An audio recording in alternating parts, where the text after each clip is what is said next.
আপনি কি কখনো ভেবেছেন কিয়ামতের আগে পৃথিবীতে সবচেয়ে ভয়ঙ্কর ঘটনা কোনটি হবে? দাজ্জালের আগমন নাকি ইমাম মাহদির আবির্ভাব? হাজার বছর ধরে মুসলমানদের মনে একটি প্রশ্ন ঘুরে বেড়াচ্ছে, ইমাম মাহদি আগে আসবেন নাকি দাজ্জাল আগে প্রকাশ পাবে? আজকের এই ভিডিওতে আমরা জানব হাদিসের আলোকে শেষ যুগের সেই রহস্যময় ঘটনাগুলো। কিভাবে পৃথিবী ধীরে ধীরে অন্ধকারে ঢেকে যাবে, কিভাবে একজন ন্যায়পরায়ণ নেতা মুসলিম উম্মাহকে একত্র করবেন এবং কিভাবে তার পরেই শুরু হবে দাজ্জালের সবচেয়ে বড় ফিতনা। ভিডিওটি শেষ পর্যন্ত দেখুন, কারণ আজ আপনি এমন কিছু জানতে চলেছেন যা হয়তো আপনার ঈমানকে কাঁপিয়ে দেবে।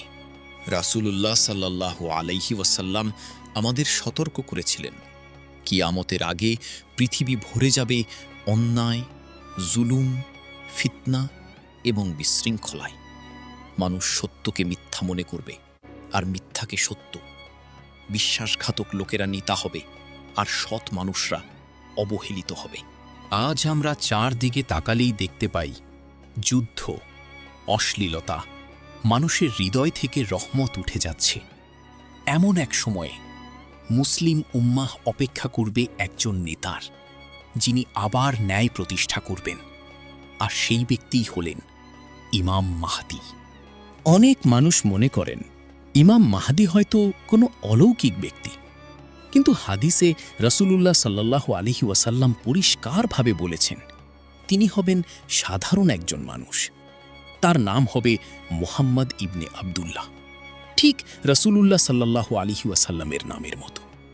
তিনি আহলে বাইতের অন্তর্ভুক্ত হবেন। প্রথমে মানুষ তাকে চিনতে পারবে না, তিনি নিজেও হয়তো বুঝবেন না আল্লাহ তাকে কত বড় দায়িত্ব দিতে যাচ্ছেন।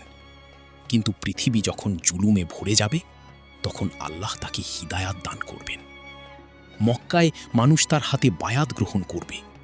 ধীরে ধীরে মুসলিম উম্মাহ তার নেতৃত্বে একত্রিত হবে এবং পৃথিবীতে আবার ন্যায় বিচার প্রতিষ্ঠিত হতে শুরু করবে।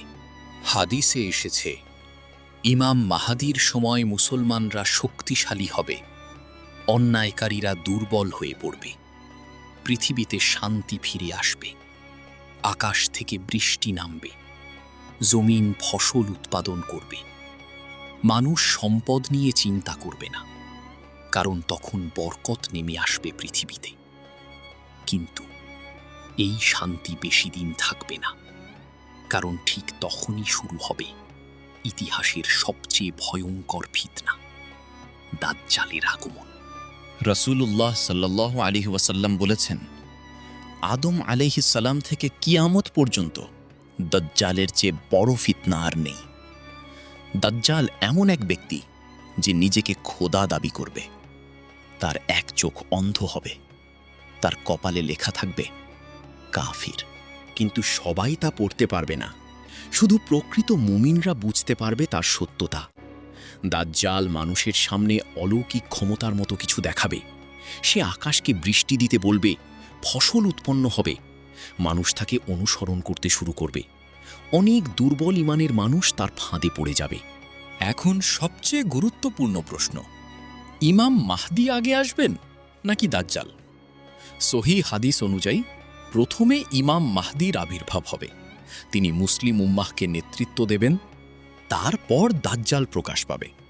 অর্থাৎ ইমাম মাহদির সময়েই দাজ্জালের ফিতনা শুরু হবে, আর তখন মুসলমানরা সবচেয়ে কঠিন পরীক্ষার মুখোমুখি হবে। হাদিসে এসেছে, দাজ্জাল যখন পৃথিবীতে বিশৃঙ্খলা সৃষ্টি করবে, তখন ঈসা আলাইহিস সালাম আসমান থেকে অবতরণ করবেন এবং শেষ পর্যন্ত ঈসা আলাইহিস সালাম দাজ্জালকে হত্যা করবেন।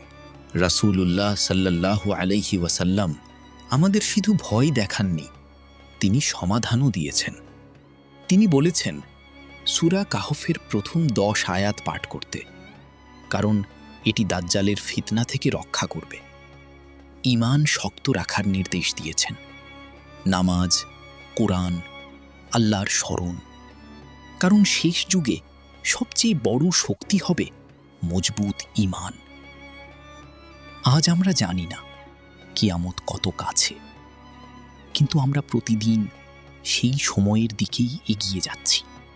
ইমাম মাহদির আগমন দাজ্জালের ফিতনা, ঈসা আলাইহিসসালামের অবতরণ, এসব কোনো গল্প নয়, এগুলো রাসূলুল্লাহ সাল্লাল্লাহু আলাইহি ওয়াসাল্লামের ভবিষ্যৎবাণী, যা একদিন অবশ্যই সত্য হবে। প্রশ্ন হলো, আমরা কি সেই সময়ের জন্য প্রস্তুত? আমাদের ঈমান কি যথেষ্ট শক্ত? যদি ভিডিওটি আপনার ভালো লাগে তাহলে অবশ্যই লাইক দিন, কমেন্ট করে জানান আপনার মতামত। আর ইসলামিক ইতিহাস ও রহস্যময় সত্য জানতে চ্যানেলটি সাবস্ক্রাইব করতে ভুলবেন না।